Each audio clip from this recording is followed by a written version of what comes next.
السلام علیکم مطیع اللہ جان M J T V. آج سپریم کورٹ آف پاکستان میں اسلام آباد کے سب سے خوبصورت اور بلند ترین مقام مارگلا کی پہاڑیوں یعنی نیشنل پارک کے ایریا سے متعلق ایک اہم کیس کی سماعت ہوئی۔ یہ معاملہ تھا توہین عدالت کا۔ ایک توہین عدالت کی درخواست اس لیے دائر کی گئی کہ کچھ درخواست گزاروں کی رائے میں سپریم کورٹ نے جو فیصلہ دیا تھا آج سے تقریباً 2 ماہ پہلے کہ مارگلا کی پہاڑیاں نیشنل پارک کا حصہ ہیں جہاں پہ کسی قسم کی کاروباری سرگرمیاں یا غیر قانونی تعمیرات نہیں ہو سکتی، وہاں پہ بنائے گئے تمام ریسٹورانٹ، خاص طور پہ مشہور زمانہ مونال ریسٹورنٹ کو بند کر دیا جائے اور وہاں سے تمام کاروباری سرگرمیوں کو روک دیا جائے۔ اسی دوران جب سپریم کورٹ کا فیصلہ آ چکا تھا تو اچانک ہی وفاقی حکومت نے بلکہ پرائم منسٹر شہباز شریف نے جو میڈیا وائلڈ لائف بورڈ جو تھا، جو کہ نیشنل پارک کا کسٹوڈین تھا، جو کہ اسلام آباد وائلڈ لائف بورڈ تھا، اس کی جو نگرانی تھی وہ نگرانی وزارت ماحولیات سے لے کر وزارت داخلہ کے حوالے کر دی۔ تو اور اس کے ساتھ ہی جو وائلڈ لائف بورڈ کی جو چیئرپرسن تھی رائنا سعید، ان کو بھی ان کے چیئرپرسن کے عہدے سے ہٹا دیا۔ تو ان اقدامات کے خلاف سپریم کورٹ میں توہین عدالت کی درخواست دائر کی گئی اور سپریم کورٹ سے کہا گیا کہ یہ جو اقدامات اٹھائے گئے ہیں اس کے بعد سپریم کورٹ کے فیصلوں پہ عمل درآمد مشکل ہو جائے گا۔ وائلڈ لائف مینجمنٹ بورڈ کا جو ادارہ ہے وہ وزارت داخلہ کے ماتحت جانے کا عملی طور پہ مطلب یہ تھا کہ جس طرح سی ڈی اے وزارت داخلہ کا ماتحت ہے، اسی طرح وائلڈ لائف بورڈ بھی وزارت داخلہ کا ایک ماتحت محکمہ ہو جائے گا۔ اور اسی حوالے سے آج چیف جسٹس قاضی فائز عیسیٰ نے سوال بھی اٹھایا کہ آخر وائلڈ لائف مینجمنٹ بورڈ جس کا تعلق ماحولیات سے ہے، جنگلی حیاتیات کے تحفظ سے ہے، اس کو وزارت داخلہ کی ماتحتی میں یا نگرانی میں دینے کا مقصد کیا ہے؟ تو اسی سلسلے میں جو توہین عدالت کی درخواستیں تھیں ان کے اوپر آج سماعت ہوئی۔ بڑی زبردست اور دبنگ قسم کی ایک سماعت تھی اور چیف جسٹس قاضی فائز عیسیٰ نے بڑے سخت ریمارکس اور آبزرویشنز بھی دیے۔ تو آج ہم بات کرتے ہیں، میرے ساتھ موجود ہیں ایڈوکیٹ عمر گیلانی جو کہ توہین عدالت کے جو درخواست گزار تھے، جنہوں نے درخواست دائر کی تھی، ان کے وکیل ہیں، اور انہی سے جانتے ہیں کہ آخر یہ توہین عدالت کی درخواستیں کون سے شہریوں نے کس بنیاد پہ دائر کی ہیں۔ تو ایڈوکیٹ عمر گیلانی، بہت شکریہ مطیع اللہ جان ایم جے ٹی وی کو وقت دینے کا۔ پہلے تو یہ بتائیں کہ یہ توہین عدالت کی درخواست کس نے دائر کی ہے اور کیوں دائر کی ہے؟ مطیع اللہ جان صاحب، 2 درخواستیں ہیں توہین عدالت کی۔ ایک رائنا سعید خان جو کہ chairperson of the wild life board ہیں ان کی طرف سے ہے، اور ایک بلال حق صاحب جو کہ اسلام آباد کے ایک عام شہری ہیں، رہائشی ہیں اور ماحولیاتی تحفظ سے دلچسپی رکھتے ہیں، انوائرمنٹلسٹ ہیں، ان کی طرف سے دائر ہوئی ہے پبلک انٹرسٹ میں۔ ان دونوں درخواستوں میں جو عدالت کے سامنے جو معاملہ لایا گیا ہے وہ یہ ہے کہ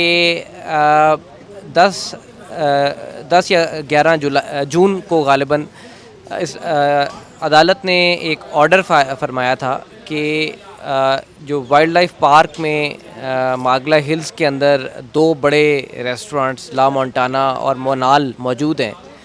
ان کو خالی کر دیا جائے گا۔ یہ آرڈر جو ہے یہ اسلام آباد ہائی کورٹ کا اوریجنلی آرڈر تھا، جس پر 3-4 سال سپریم کورٹ میں سٹے رہا، لیکن بالآخر جسٹس قاضی فائز عیسیٰ کی سربراہی میں بینچ نے اس سٹے کو ہٹا دیا اور ہائی کورٹ کے آرڈر کو انڈورس کرتے ہوئے مونال اور لا مونٹانا کو یہ جگہ خالی کرنے کا حکم دے دیا۔ یہ کنسینٹ آرڈر تھا، بہرحال اس کا نتیجہ یہی تھا کہ لا مونٹانا اور مونال جو ہیں وہ وائلڈ لائف پارک سے نکل کر کسی اور جگہ جا کر ریسٹورانٹ بنائیں۔ تو اس آرڈر پر عمل درآمد کے لیے 3 ماہ کا ایک عرصہ دیا گیا تھا۔ اس دوران میں تقریباً 2 ماہ میں نہ تو ان کی طرف سے کوئی اس طرف کوئی پیش رفت ہوئی کہ وہ کوئی خالی کرتے ہوئے نظر آئیں، اور حکومت نے الٹا 2 ایسے اقدامات کیے جس سے یہ شبہ پیدا ہوا کہ شاید یہ درخواست جو پٹیشنرز تھے جنہوں نے یہ سپریم کورٹ میں معاملہ لے کے آئے، بجائے اس کے وہ سپریم کورٹ کے حکم پہ عمل کریں، وہ پٹیشنرز کے خلاف جو ہے وہ ریپرائزلز کر رہے ہیں، انتقامی کارروائی کر رہے ہیں. وہ دو آرڈر رائنا سعید کو ہٹا دیا. وہ دو آرڈر یہ تھے کہ پہلے انہوں نے chairperson wild life board Raina Saeed کو ہٹایا، اور اس کے چند دنوں بعد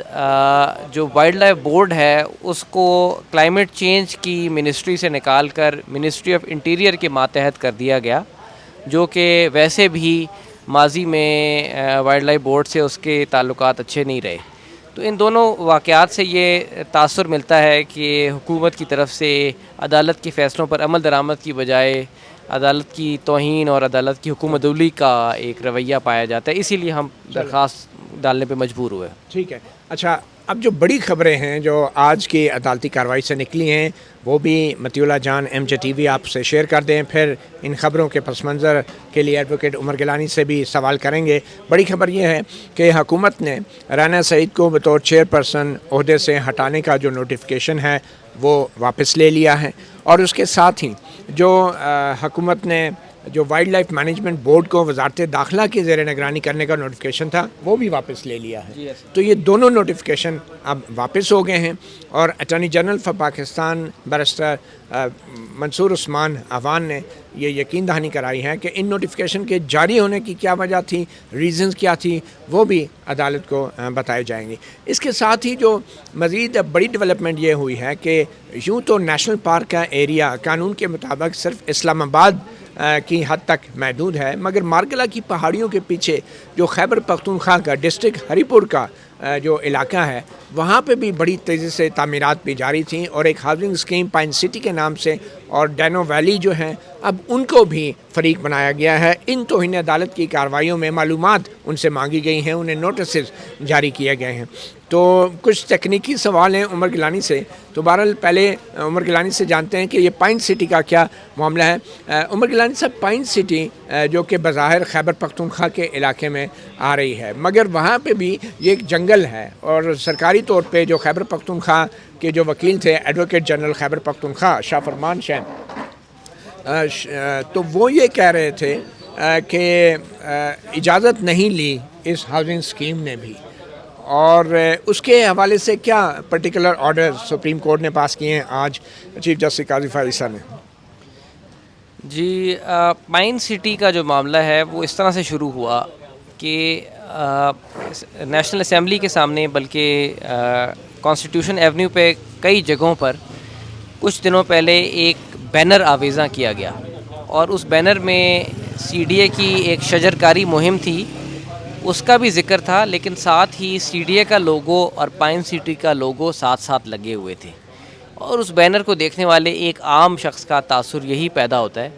کہ غالباً یہ سی ڈی اے کی اپرووڈ اور نگرانی میں کوئی ہاؤسنگ اسکیم ہے جو مارگلا کی پہاڑیوں میں ہے. اسی لیے درخواست گزاروں نے یہ عدالت کے سامنے توہین عدالت کی درخواست کے ساتھ وہ تصویر بھی لگا دی کہ یہ بینرز جو ہیں آویزاں ہیں نیشنل اسمبلی کے سامنے، کسی ڈھکی چھپی جگہ پر بھی نہیں، جس سے یہ لگتا ہے کہ سی ڈی اے ماضی میں جو غلطیاں کرتی رہی ہے نیشنل پارک کے تحفظ میں آج بھی اسی ڈگر پر کھڑی ہے. تو عدالت نے اس کا نوٹس لیتے ہوئے رپورٹ طلب کی تھی سی ڈی اے سے. سی ڈی اے نے آج تحریری جواب میں یہ بات کہی کہ یہ جو بینرز لگے تھے یہ ہماری اجازت سے نہیں لگے تھے، بلکہ یہ غلطی ہوئی ہے، اور یہ جو پائن سٹی کی اسکیم ہے یہ نیشنل پارک کی حدود سے باہر خیبر پختونخوا کی سائٹ پہ ہے. لیکن پھر پائن سٹی کے جو وکیل تھے ان کو عدالت نے طلب نہیں کیا تھا، لیکن وہ خود عدالت میں پیش ہوئے، شاہ خاور ایڈوکیٹ. جی، شاہ خاور ایڈوکیٹ صاحب، اور انہوں نے پائن سٹی کی طرف سے اس کے جو مالک ہیں ان کی طرف سے کچھ دستاویزات عدالت کے ریکارڈ پہ رکھی. ان دستاویزات کو جب عدالت نے دیکھا تو اس سے کچھ ایسے سوالات ابھرے جن پہ عدالت نے ان سے بھی اور خیبر پختونخوا کی حکومت سے بھی اب جواب طلب کیا ہے. وہ سوالات آپ بخوبی جانتے ہیں، بٹ بیسکلی اس میں سوال یہی تھا کہ مارگلا کی پہاڑیوں کی دوسری طرف بھی بہت سی ایسی جگہیں ہیں جو کہ فارسٹ لینڈ ہے. تو اگر وہ نیشنل پارک نہ بھی ہو تب بھی جو فارسٹ کا قانون ہے، forest ordinance of Khyber Pakhtunkhwa, وہ اس کی زد میں آتا ہے، اور وہاں بھی اس قسم کی بڑی کمرشل ایکٹیویٹیز کا کوئی جواز پیدا نہیں ہوتا. تو یہ وہ معاملات ہیں جو اب عدالت اگلی سماعت میں تفصیل سے دیکھے گی. اچھا، چیف جسٹس قاضی فائزہ اور جسٹس نعیم افغان پر مشتمل یہ 2 رکنی بینچ ہے جو ان کیسوں کی سماعت کر رہا ہے، اور چیف جسٹس نے پائن سٹی کے جو مالک ہیں صدیق انور، وہ ایک ریٹائرڈ کیپٹن ہیں فوج سے، انہوں نے قبل از وقت ریٹائرمنٹ لے لی تھی، وہ بھی روسٹرم پر آئے اور ان سے کچھ سوال جواب کیے. تو ایک تو انہوں نے یہ بات بتائی کہ تقریباً 600 ایکڑ کی زمین انہوں نے ذاتی ملکیتی رقبہ خریدا ہے. 60 ایکڑ 60 ایکڑ مجھے یاد پڑا لیکن میں اچھا ہو سکتا ہے کہ، لیکن انہوں نے جو بتایا ہے کہ یہ بہت بڑا رقبہ انہوں نے ذاتی اس پہ خریدا ہے، اور 35 کروڑ روپے کی رقم انہوں نے ادا کی ہے. اور خیبر پختونخوا حکومت کا یہ کہنا تھا کہ اس میں گزارا فارسٹ ہے، جو سرکاری جنگل جس کو ہم کہہ سکتے ہیں، وہ بھی آتا ہے، جس پہ انہوں نے کہا کہ اس کا بہت کم حصہ شاید اس زمین پہ آتا ہے، تو وہ اس جنگل کا گزارا سرکاری جنگل میں بھی نہیں آتا. مگر اس کے باوجود بھی یہ تمام علاقہ ایک جنگل ہے اور فارسٹ ہے، اور اتنے بڑے ایریا میں اگر فارسٹ ہے تو وہاں پہ درختوں کی کٹائی اور اس حوالے سے بھی قانون تو موجود ہے، اور خیبر پختونخوا حکومت کا بھی قانون موجود ہے. تو اس حوالے سے مزید بھی نوٹسز جاری کیے ہیں خیبر پختونخوا حکومت کو بھی، جی ڈی اے کو بھی، جو گلیار ڈیولپمنٹ اتھارٹی ہیں، اور ان سے بھی جواب مانگا ہے کہ آپ نے کس طرح اس اسکیم کی اجازت دی ہے اس والے سے. جی بالکل اسی طرح ہی ہے، حکومت سے اور جو پرائیویٹ ڈیولپر ہیں دونوں سے تفصیلی جواب مانگا گیا ہے. اور ابھی اتنا واضح نہیں تھا آج کی سماعت سے کہ ایکچوئل سچویشن کیا ہے، لیکن جو وہاں پائن سٹی کے مالک ہیں ان کا موقف ان کے وکیل نے جس طرح پیش کیا، جو میں سمجھ سکا ہوں، وہ یہ تھا کہ پورے 60 ایکڑ جو ہیں وہ گزارا فارسٹ نہیں ہے، اس کا کچھ حصہ گزارا فارسٹ ہے. لیکن جو ڈاکیومنٹ انہوں نے لگائی تھی اس ڈاکیومنٹ میں بڑا واضح طور پہ ابہام تھا، اور جسٹس قاضی فائزہ نے اس کا نوٹس لیتے ہوئے، کیونکہ وہ ڈاکیومنٹ گلیار ڈیولپمنٹ کی جو تھی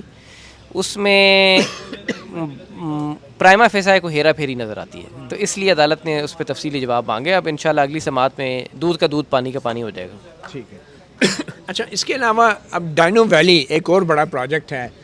جو کہ ڈائنو ویلی پارک ہے، اور اسلام آباد کے میرے خیال میں بہت پاپولر ایک پریمیسز ہے، وہ بھی خیبر پختونخوا کے علاقے میں ہی آتا ہے. تو اس کو بھی، اس حوالے سے بھی شاید نوٹسز جاری کیے ہیں یا کیا ہو؟ جی بالکل. دیکھیں یہ جو مارگلا ہلز نیشنل پارک ہے،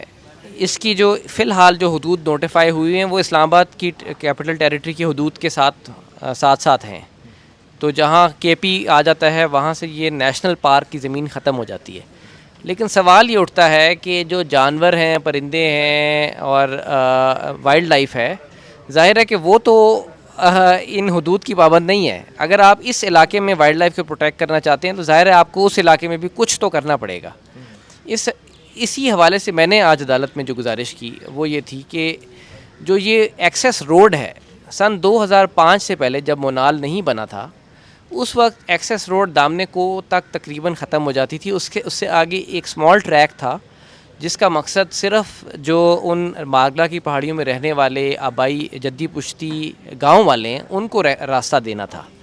لیکن جب سی ڈی اے نے بغیر کسی قانون ضابطے کے، کسی ویژن کے یہ مونال بھی بنایا اور ایک اتنی بڑی سڑک بنائی، اس پہ 24 گھنٹے لائٹیں لگائیں، تو اس کے نتیجے میں مارگلا کی نیشنل پارک کے جو دوسرے پار جگہ تھی وہاں ایک بہت بڑی کمرشل ایکٹیویٹی اب کھڑی ہو گئی ہے. یعنی کہ خیبر پختونخوا کا جو علاقہ. جی. اچھا، اس سڑک کے یہ مسئلہ اس سڑک کا ہے. یہ سڑک قانوناً ایکسیس روڈ ہے وائلڈ لائف کے لیے، وائلڈ لائف پارک کے لیے، بڑی روڈ بنا، لیکن اس کو ایک شاہراہ بنا دیا گیا، ایک کمرشل ہائی وے بنا دیا گیا. اور اگر یہ سڑک اپنی اس شکل میں واپس چلی جائے یا اس پہ ٹول لگ جائے تو پھر یہ خطرہ کہ مارگلا کی پہاڑیوں کا دوسرا حصہ جو ہے وہ تباہ و برباد ہوگا، وہ بھی ختم ہو جاتا ہے. تو یہ بہت سے مسائل ہیں جو آپس میں مشترک ہیں. اچھا، اس میں دلچسپ بات یہ ہے کہ اسلام آباد کا جب ایریا ڈیولپ ہوا اور سڑک صرف رسائی تک کے راستے سے بڑھ کے ایک بڑی سڑک بن گئی اور ڈبل لین سڑک بن گئی، پہلے سنگل لین تھی، تو اس کے خیبر پختونخوا حکومت نے بھی بڑی جلدی فوری طور پہ وہاں پہ اتنا ایک زبردست شاہراہ بنا دی کہ ان کو بھی لگا کہ شاید اچھا اس شاہراہ کا اس لیے نہیں بنایا کہ وہاں کے رہنے والے لوگ جو اپنے گھروں تک جائیں گے یا کچھ لوگ جو ماحول سے محبت کرتے ہیں وہ وہاں پہ سیر کے لیے آئیں گے، وہ اس لیے بنائی کہ وہاں پہ پھر رہائشی اسکیمیں بننا شروع ہو گئی، بڑے بڑے پروجیکٹس بننا شروع ہو گئے اس سڑک کی وجہ سے. جی بالکل ایسے ہی ہے. دیکھیں ایک ریئل اسٹیٹ کے حوالے سے ہمارے ملک میں ویسے ہی ایک بڑا شوق پایا جاتا ہے. پھر بہت سے بڑے مؤثر طبقات ہیں جنہوں نے جلد پیسہ کمانے کے لیے اس راستے کو ڈھونڈ لیا ہے. تو یہ سڑک جو ہے یہ قانون میں جو لکھا ہوا ہے ایکسیس روڈ، یہ اس سے بڑھ کر اب ایک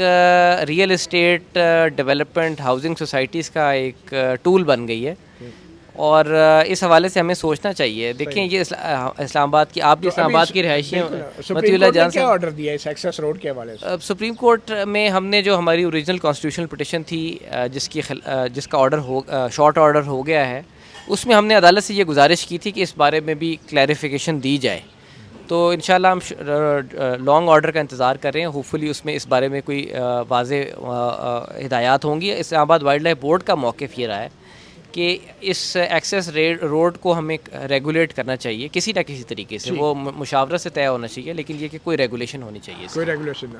اچھا ایک اور اہم جو موڑ آیا سپریم کورٹ کی کارروائی میں جب چیف جسٹس قاضی فائزہ برہم ہو گئے، اور یہ بڑی عام بات ہے کہ چیف جسٹس قاضی فائزہ جس کیس کی سماعت کر رہے ہوتے ہیں اس میں ایک موڑ ضرور آتا ہے، وہ نازک موڑ جس میں وہ چیف جسٹس صاحب جو ہیں برہم ہو جاتے ہیں. تو لیکن اس بار انہوں نے جو ایک پوائنٹ اٹھایا کہ جو منال کے مالک تھے ریسٹورنٹ کے لقمان افضل، جو کہ کابینہ ڈویژن کے سیکرٹری کے بھائی بھی تھے اور کابینہ ڈویژن کے سیکرٹری کے بھائی بھی اس کیس میں پیش ہو رہے ہیں اور ہوئے ہیں. تو لقمان افضل نے اپنا جب منال ریسٹورنٹ بند کیا تو ادھر ایک نوٹس لگایا کہ یہ ہم ریسٹورنٹ سپریم کورٹ کے حکم کی وجہ سے بند کر رہے ہیں، جبکہ حقیقت یہ تھی کہ لقمان افضل نے کنسنٹ دی تھی، رضاکارانہ طور پہ کہا تھا کہ ہم خود اس کو بند کر دیتے ہیں، اور یہ ایک قسم کا ایک کنسنٹ آرڈر تھا. تو اپنے ملازمین کو یہ بتایا کہ جناب یہ سپریم کورٹ کی وجہ سے. پھر ملازمین کی وہ ویڈیوز چلی، وہ روتے دھوتے ہوئے، اور ظاہری بات ہے 500-600 بندہ بے روزگار ہوا ہے. لیکن یہ جو غلط بیانی تھی اس حوالے سے بھی آج توہین عدالت کے کوئی نوٹسز بھی جاری ہوئے ہیں کچھ لوگوں کو. جی بالکل، اس حوالے سے بھی عدالت نے نوٹس لیا ہے، اور عدالت کا یہ کنسرن تھا کہ ایک کنسنٹ آرڈر کو کوئی دوسرا رنگ بھی دیا جا رہا ہے. اور دوسری طرف سے یہ بات بھی اپنی جگہ درست ہے کہ عدالت نے جو آرڈر دیا ہے وہ اسلام آباد ہائی کورٹ کے آرڈر کو اپہولڈ کرتے ہوئے دیا ہے، اور وہ آرڈر بھی بالآخر جو ہے وہ کنسنٹ اس میں دیا گیا. ان کے بہت دو نامی گرامی وکلاء جو ہیں ان کی موجودگی میں یہ کنسنٹ آرڈر لکھوایا گیا. تو اس لیے یہ جتنے بڑے پیمانے پہ ایک سوشل میڈیا کیمپین عدالت کے خلاف چلائی جا رہی ہے، عدالت کو اس پہ تشویش تو تھی، لیکن جو مین جو چیز عدالت نے آج یہ کہی ہے وہ یہ کہ یہ 3 مہینے کا وقت جو تھا یہ انہوں نے منال کے پروپرائٹر جو تھے انہوں نے ان کے مانگنے پہ دیا گیا تھا، کیونکہ ان کا یہ کہنا تھا کہ اتنے بڑے اسٹرکچر کو 3 ماہ تک مسلسل اگر ہم ڈیمولش کریں گے تو تب جا کے یہ ختم ہوگا. تو اب وہ 3 میں سے 2.25 مہینے تقریباً گزر گئے ہیں. تو عدالت نے آج ایک بیلف کو اپوائنٹ کیا ہے جو یہ سی ڈی اے کا انفورسمنٹ ڈائریکٹریٹ ہے، کہ وہ صرف جا کے یہ رپورٹ دے دے کہ یہ جو منال کے مطابق انہوں نے ڈیمولش کرنی تھی جگہ، وہاں سے ہٹانا تھا اپنا سارا اسٹرکچر، وہ کس حد تک یہ کام آگے بڑھا ہے. صرف تصویریں بنا کے آج انہوں نے یہ آرڈر میں کہا کہ صرف پکچر فوٹوگرافس لیں. ڈیمولش کرنے کا آرڈر نہیں ہوا، صرف یہ ہے کہ یہ ذرا پتہ تو کریں کہ 3 مہینے کا جو کام تھا وہ کتنے مرحلے طے ہو گئے ہیں، کیونکہ اس بارے میں ہمیں خدشہ ہے کہ شاید انہوں نے ایک ابھی تک ایٹ لیسٹ توہین عدالت کی میری اطلاعات جو یہ ہیں، اور وہ اس کی تصحیح بھی کر سکتے ہیں کہ جس دن تک ہم نے توہین عدالت کی درخواست دائر نہیں کی تھی اس دن تک تو انہوں نے ایک وہاں سے اینٹ بھی نہیں ہلائی تھی.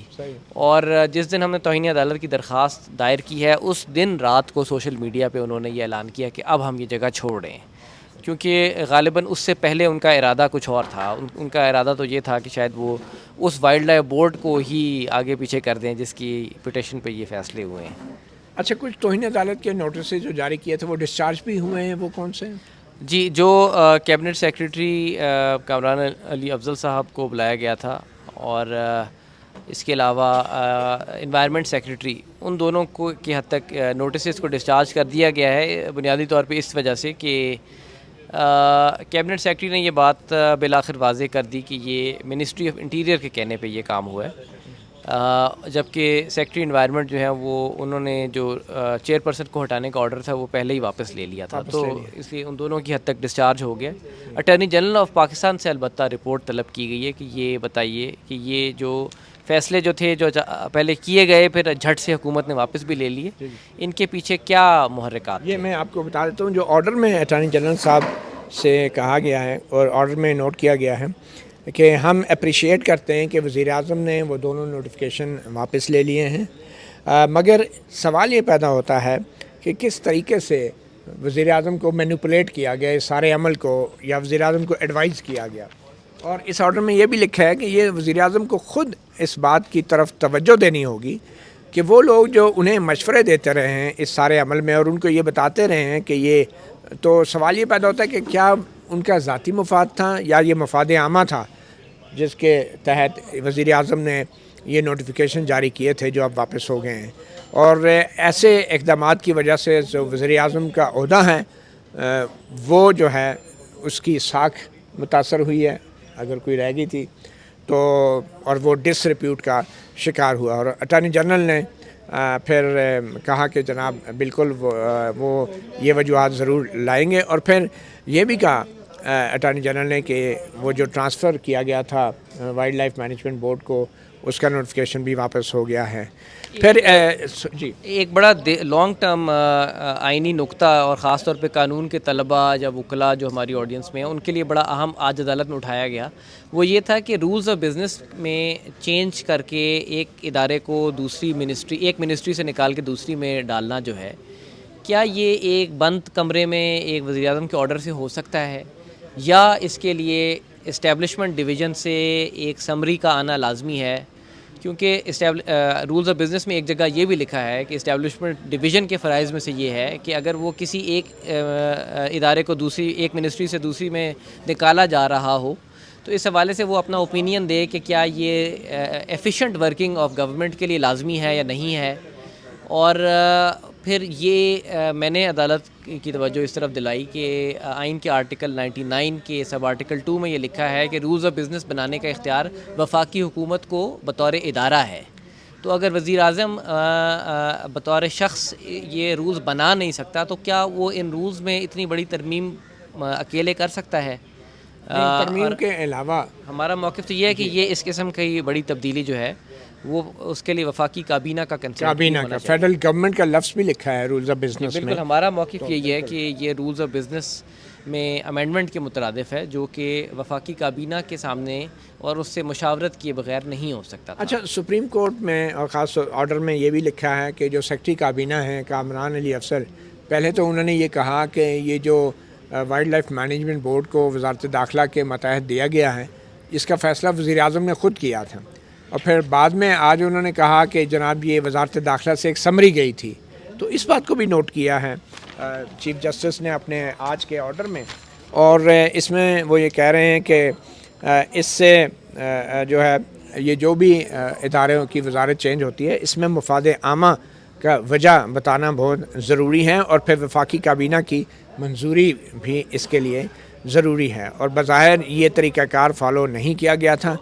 اور حیرانی کی بات یہ ہے کہ وزارت داخلہ کو وائلڈ لائف مینجمنٹ بورڈ دینے کی منطق کیا ہے، لاجک کیا ہے، اور کیا اس کی وجہ یہ تھی کہ وائلڈ لائف مینجمنٹ بورڈ کی استدعاء کار یا اس کی صلاحیت میں اضافہ کیا جائے؟ اٹارنی جنرل نے اس حوالے سے ٹائم مانگا ہے جواب دینے کے لیے۔ جی بڑا یہ دیکھیں آج کی سماعت میں کچھ ایسے لانگ ٹرم کانسٹیٹیوشنل کویسچنز بھی اٹھے ہیں، اور یہ سوال کہ کیا آپ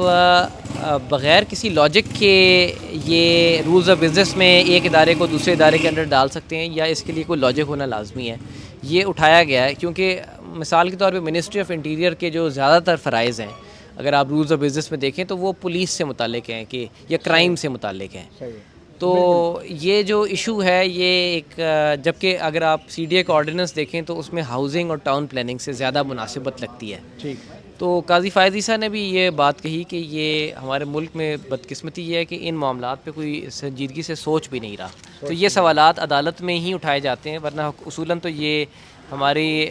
گورنمنٹ میں اور ایون میڈیا میں ایجوکیٹڈ ڈسکورس میں یہ معاملات ان پہ بحث ہونی چاہیے، ان کا کوئی اچھا حل نکلنا چاہیے. ٹھیک ہے. اچھا، اب کوئکلی یہ بتا دیں کہ ایک اور قانون کا بھی ذکر کیا آپ نے جو لاپتہ ہو گیا ہے، اور وہ ہے international conservation of wildlife, international conservation of nature act 2023. یہ کون سا قانون تھا؟ اس کے ساتھ کیا ہوا؟ وہ کدھر گیا؟ یہ جی بڑا ایک دلچسپ کہانی ہے. Islamabad wildlife conservation and management act 2023، جو کہ اس وقت کی جو minister for environment for climate change تھیں محترمہ شہری رحمان، ان کی طرف سے ایز اے گورنمنٹ بل پیش کیا گیا اور نیشنل اسمبلی اور سینٹ دونوں کے ایوانوں سے منظور ہو گیا. اور دونوں ایوانوں سے منظوری کے بعد پھر یہ کسی وجہ سے لاپتہ ہو گیا ہے. اور آج بھی اگر آپ ویب سائٹس پہ جا کے دیکھیں گے تو نیشنل اسمبلی اور سینٹ دونوں کی ویب سائٹس پہ یہ اپرووڈ ہے. اب آئین اور قانون یہ کہتا ہے کہ اگر دونوں ایوانوں سے کوئی بل پاس ہو گیا ہے تو وفاقی حکومت اس بات کی پابند ہے انڈر دی کانسٹیٹیوشن کہ وہ پریزیڈنٹ کے سامنے اس بل کو پیش کرے گی، اور اس بل کو پریزیڈنٹ صاحب یا تو 15 دن کے اندر مسترد کر کے اپنے اعتراضات لگا کے دوبارہ پارلیمان میں بھیج دیں گے، صحیح، یا وہ اس کو قبول کر لیں گے اور اس پہ اپنا دستخط کر دیں گے. اور اگر وہ نہ اس بل کو دونوں ایوانوں سے منظور شدہ بل کو نہ پارلیمنٹ میں واپس بھیجتے ہیں نہ اس پہ دستخط کرتے ہیں، تو تب بھی آئین یہ کہتا ہے کہ یہ تصور کیا جائے گا کہ گویا انہوں نے دستخط کر دیے. اس لیے اگر پریزیڈنٹ اس پہ خاموش بھی رہیں تو تب بھی وہ قانون بن جاتا ہے. لیکن یہاں یہ ہوا کہ وہ غالباً فائل ہی کہیں گما دی گئی ہے. تو یہ ایک ایسا سوال ہے. اب آپ باقی ہم بطور وکیل اور بطور پٹیشنر ہماری نہیں خواہش کہ ہم ضرورت سے زیادہ لڑائیاں لڑیں، لیکن یہ جب آپ ایک کے بعد ایک معاملات دیکھیں تو ظاہر ہے کہ ہمیں بھی تشویش ہوتی ہے. اس حوالے سے سپریم کورٹ نے کوئی آرڈر دیا ہے جی کو؟ جی، سپریم کورٹ نے آج اٹارنی جنرل صاحب سے اس معاملے میں وضاحت طلب کی ہے کہ وہ یہ بتائیں کہ کیا یہ قانون بن گیا ہے، اور اگر نہیں بنا تو پھر اس کے نہ بننے کی کیا وجوہات. اچھا، اس قانون میں تھا کیا ایسا کہ جس سے کسی کو کوئی خطرہ تھا؟ اس قانون میں دو ہی بنیادی چیزیں تھیں. جو اس وقت کا وائلڈ لائف بورڈ کا جو آرڈیننس ہے اور اس کے رولز ہیں، اس میں بنیادی دو، اور ایک بورڈ کی جو حکومت سے ایک طرح سے آزادی ہے، خود مختاری ہے بطور ادارہ، اس کو بڑھا دیا گیا تھا. اس وائلڈ لائف بورڈ کو جو کہ مارگلا کی پہاڑیوں کا نگران ہے اس کو مضبوط کیا گیا تھا. اور دوسرا یہ تھا کہ یہ جو مارگلا کی پہاڑیوں میں سے گزرنے والی سڑکیں ہیں، جن کے بارے میں میں پہلے ہی عرض کر چکا ہوں کہ ریئل اسٹیٹ کے جو اونرز ہیں وہ اس بارے میں بڑے حساس ہیں. ان سڑکوں کے اوپر ٹول لگانے کا اختیار اور ان سڑکوں کو ریگولیٹ کرنے کا اختیار ابھی بھی بورڈ کے پاس ہے، لیکن اس کو مضبوط کیا گیا تھا. اچھا، تو بورڈ کے اختیارات کو اور ماحولیاتی تحفظ کے لیے زیادہ مؤثر بنانے کے حوالے سے کچھ اقدامات تھے جو شاید کچھ لوگوں کو پسند نہیں آئے. اچھا، اس سارے کیس میں ایک بات تو طے ہو گئی کہ مارگلا کی پہاڑیوں پہ جو ہماری افواج پاکستان یا پاکستان آرمی کا جو ایک ملکیت کا دعویٰ تھا وہ تو اب رد ہو گیا، اور اس حوالے سے سپریم کورٹ نے اپنے فیصلے میں بھی کہہ دیا کہ جو ایک کرایہ داری کا معاہدہ کیا گیا تھا منال کے ساتھ پاک فوج کے ایک محکمے کی طرف سے، اور اس کے ساتھ ساتھ جو ملکیت کے کاغذات کا ذکر کیا گیا تھا وہ بھی عدالت کے ریکارڈ پہ دونوں ہی نہیں لائے گئے. اور بظاہر اس کے لیے جو فوجی افسر تھے جو معاہدہ جنہوں نے کیا تھا ان کا بھی ذکر کیا عدالت نے کہ وہ مجازی نہیں تھے، اور یہ میرے خیال میں وضاحت بھی آ گئی تھی وزارت دفاع کی طرف سے کہ وہ معاہدہ غیر قانونی تھا. وہ بات تو ختم ہو گئی. تو آپ کو آخر خطرہ تھا کیا کہ اگر یہ واپس وزارت داخلہ کی طرف یہ پہاڑیاں جا رہی ہیں تو آپ کو خطرہ کہاں تھا کیا کہ سی ڈی اے نے اس علاقے کے ساتھ کیا کر دینا تھا جو آپ نہیں کرنا چاہتے تھے؟ دیکھیں،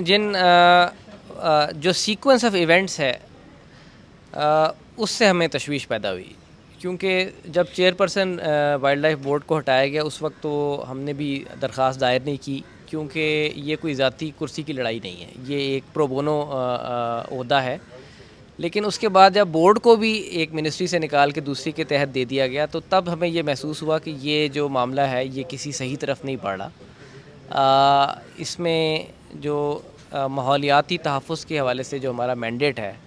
ہم اس کو پھر آہستہ آہستہ ادا کرنے سے قاصر ہو جائیں گے اگر یہ اسی طرح معاملات ہوتے گئے. اس لیے ہم عدالت میں آئے. دوسری بات یہ ہے کہ منسٹری آف انٹیریئر سے صرف ایشو یہی ہے کہ وہ ان معاملات کے ایکسپرٹ نہیں ہیں.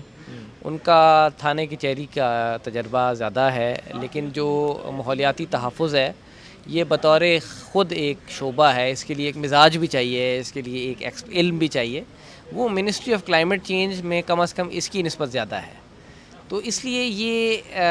سوالات اٹھتے ہیں اور ہم عدالت کے روبرو پیش کرتے ہیں. باقی جو عدالت کا فیصلہ ہے وہ سر آنکھوں پہ ہوگا. شرن جی, جو بھی عدالت کا فیصلہ ہے وہ سر آنکھوں پہ ہوگا. اور اس مختصر حکم میں تو یہ بھی کہا گیا تھا کہ جتنا بھی کرایہ مونال ریسٹورنٹ نے CDA کو دیا یا فوج کے ادارے کو دیا, وہ تمام کرایہ بھی جو ہے سرکاری خزانے میں جمع کرایا جائے گا. اس حوالے سے کوئی پیش رفت ہوئی ہے؟ جی, اس حوالے سے ہم اب کوشش کر رہے ہیں, لیکن فی الحال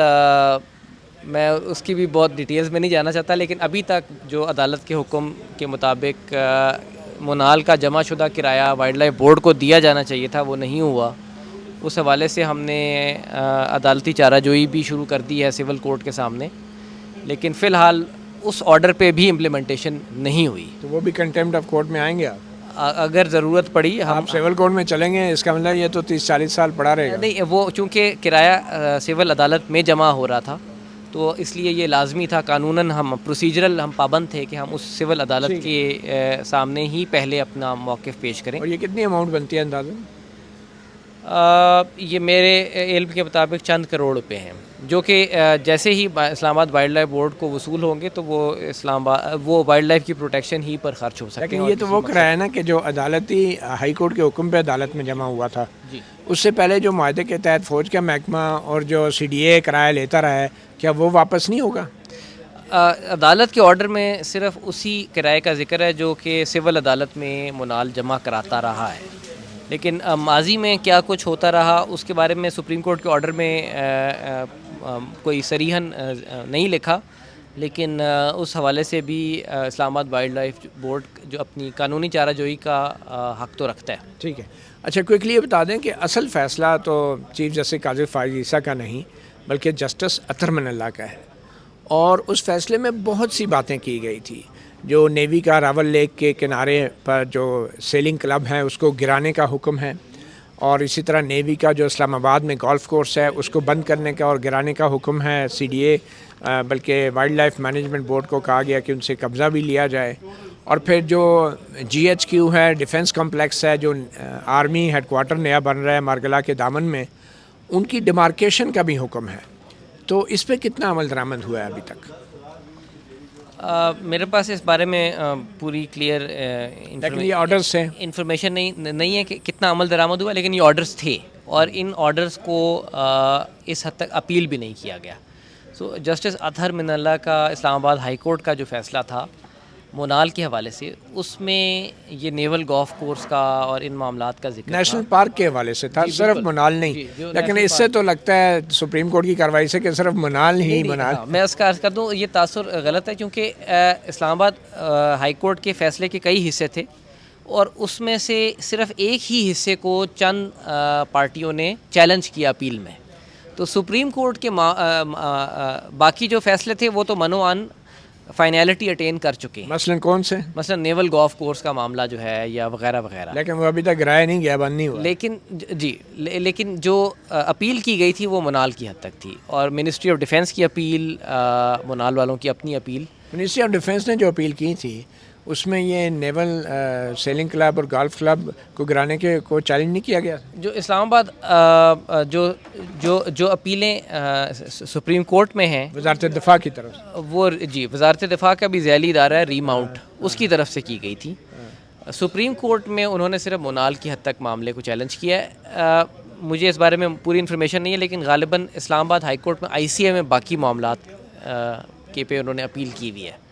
ICA ابھی پینڈنگ ہے. جی, لیکن میں چونکہ اس میں وکیل نہیں, اس لیے میرے پاس اس بارے میں پوری معلومات نہیں ہے. مطلب وہ جسٹس اطہر من اللہ کے سنگل جج کے فیصلے کے خلاف انٹرا کورٹ اپیل ICA اسلام آباد ہائی کورٹ کے 2 ججوں کے سامنے پینڈنگ ہے, اور وہ 2 جج کون ہیں؟ طویل عرصے سے کیس پینڈنگ پڑا ہوا ہے, مارگلا کی پہاڑیوں کے اوپر منال پہ تو فیصلہ سپریم کورٹ کا ایک اعلیٰ فیصلہ آ گیا ہے، لیکن جو اصل کیس ہے وہ ابھی بھی اسلام آباد ہائی کورٹ میں ہی پینڈنگ ہے. مجھے اس بارے میں کنفرمڈ انفارمیشن نہیں ہے چونکہ میں اس میں کاؤنسل نہیں ہوں، لیکن مائی انفارمیشن از کہ سپریم کورٹ آرڈر کے بعد وہاں ظاہر ہے اسلام آباد ہائی کورٹ میں بھی اب ان اپیلوں کا فیصلہ جو ہے وہ آسان ہو جائے گا. آسان ہو جائے گا. اچھا، اسلام آباد ہائی کورٹ کے چیف جسٹس اطمن اللہ صاحب نے آرڈر دیا کیا تھا، اس کی ہائی لائٹس کیا تھی جو مارگلا پہاڑیوں کے بارے میں انہوں نے کیا تھا؟ جی میں پڑھ دیتا ہوں. انہوں نے اپنے ایک آرڈر میں اس کے تقریباً اس میں 23 پیراگرافس ہیں، جس میں شروع میں انہوں نے بایو ڈائیورسٹی اور رائٹ ٹو لائف کے حوالے سے بات کی ہے. اس کے بعد پیراگراف 7 میں وہ لکھتے ہیں دا فیڈرل گورنمنٹ، وفاقی حکومت، سی ڈی اے اور اسلام آباد وائلڈ لائف بورڈ جو ہیں وہ اس بات کو یقینی بنائیں گے کہ مارگلا نیشنل پارک کے احاطے میں کوئی بھی ان آتھرائزڈ ایکٹیویٹی یا کنسٹرکشن نہ ہو. اجازت دیں تو میں اس کو مختصر خلاصہ ناظرین کے لیے بتا دیتا ہوں. پھر آگے جا کے جسٹس اطمن اللہ نے اپنے آرڈر میں لکھا تھا کہ جو وزارت دفاع ہیں وہ اس بات کو سیکٹری وزارت دفاع یقینی بنائیں گے کہ جو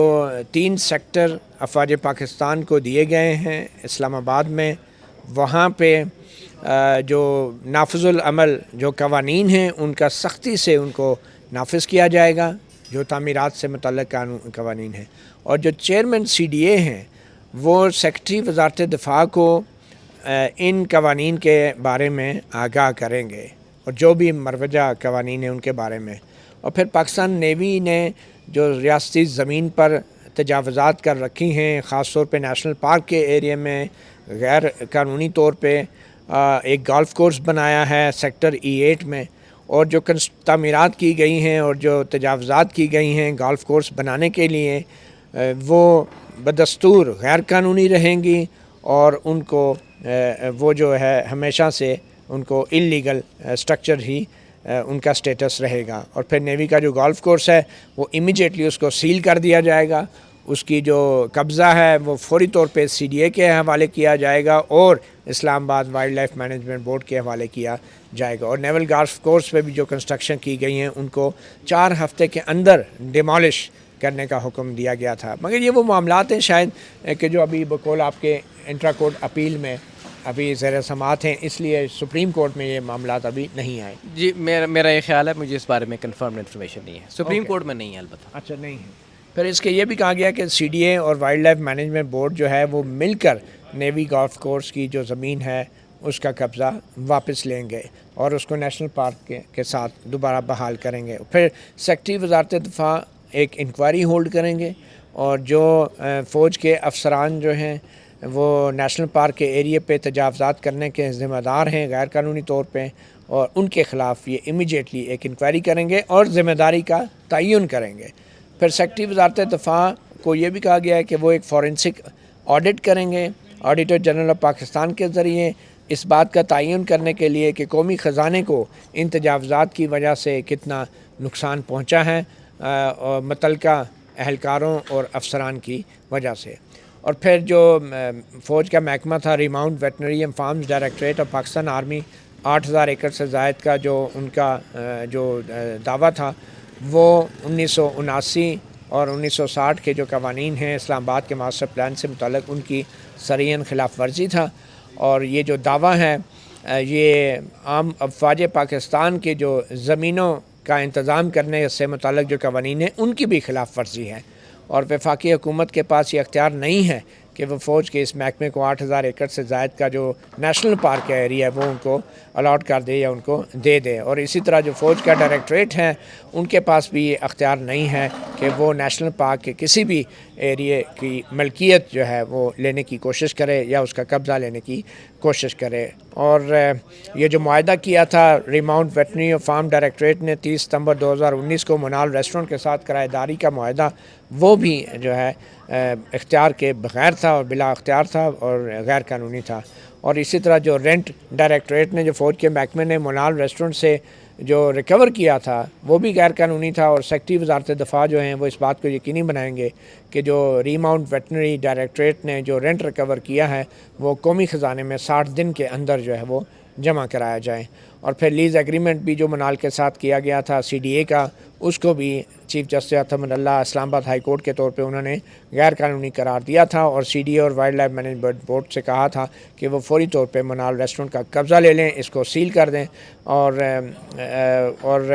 جو سامان ہے اس کے اندر ان کو نکالنے کی اجازت دی جائے. اور چیئرمین CDA کو بھی کہا تھا کہ وہ انکوائری کریں کہ CDA کے اندر کون سے ایسے افسران تھے جنہوں نے منال ریسٹورنٹ کے ساتھ اس طرح کا معاہدہ کیا تھا, معاہدہ کرایہ داری, اور پھر جو CDA کا بورڈ ہے وہ ان متعلقہ افسران کے خلاف قانون کے مطابق کارروائی کرے گا. اور پھر جو سیکٹری وزارت ماحولیات ہیں اور جو DG انوائرمنٹ پروٹیکشن ایجنسی ہیں, ان دونوں سے کہا تھا کہ وہ مل کر سروے کریں گے منال ریسٹورنٹ کا اور دوسری تعمیرات کا اس علاقے کے اندر, تاکہ نقصانات کا اندازہ لگایا جا سکے اور پھر ایسے اقدامات کیے جائیں گے کہ مزید جو ماحولیات کو نقصان پہنچ رہا ہے اسے روکا جا سکے. اور جو رپورٹ ہیں اور جو سفارشات ہیں کمیشن کی جو کہ اسلام آباد ہائی کورٹ نے بنایا تھا, اسی فیصلے میں وہ فوری طور پہ سیکٹری وزارت ماحولیات کے سامنے رکھی جائے گی. اور جو کمیشن ہے اس میں ڈاکٹر پرویز حسن امپلیمنٹیشن کمیشن کے طور پہ کام کریں گے, اور سیکٹری وزارت ماحولیات جو ہیں وہ ڈاکٹر پرویز حسن یعنی عمل درآمد کمیشن کے ساتھ رابطے میں رہیں گے. اور یہ جو سفارشات ہیں اس کمیشن کی وہ وفاقی حکومت کے سامنے, وزیر اعظم اور کابینہ کے سامنے منظوری کے لیے رکھی جائیں گی. اور آخر میں چیف جسٹس نے کہا تھا افواج پاکستان کا جو ایک خاص رتبہ ہے, ایک خاص مقام ہے, وہ عوام پاکستان کے لیے سب سے اہم ہے. اور جو سیکٹری وزارت دفاع ہیں اور چیئرمین CDA ہیں وہ اس بات کو یقینی بنائیں گے کہ ان اداروں کو کسی بھی قسم کے تنازع میں نہ گھسیٹا جائے اور اس فیصلے پہ فوری طور پہ عمل درآمد کیا جائے. اور جو 3 سیکٹر افواج پاکستان کے استعمال کے لیے اسلام آباد میں دیے گئے ہیں